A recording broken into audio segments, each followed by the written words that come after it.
Wih, gaji kedua Sul. Wih, Merdeka kan cuti. Jom shopping perfume. Aku bawa kau satu tempat ni, boy. Let's go. Sampai bro. Inilah warehouse sale. Sugar box. Masuk lah, jangan malu. Let's go. Wish, RM20 ah.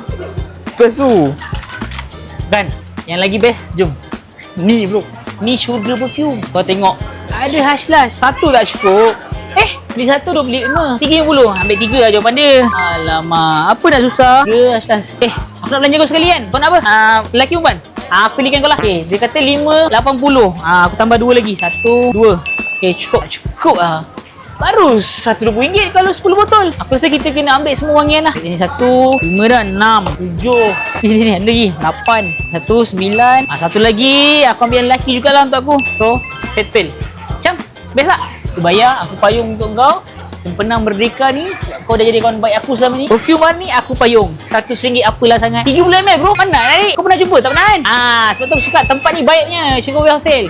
So kalau korang nak, kau datang je lah dekat Sugar Bomb warehouse sale dekat Bukit Raja ni. Daripada 20 hari bulan sampai 31, 9 pagi 6 petang. Dah, aku nak bayar. Kau tanya keluar duit, guna duit aku.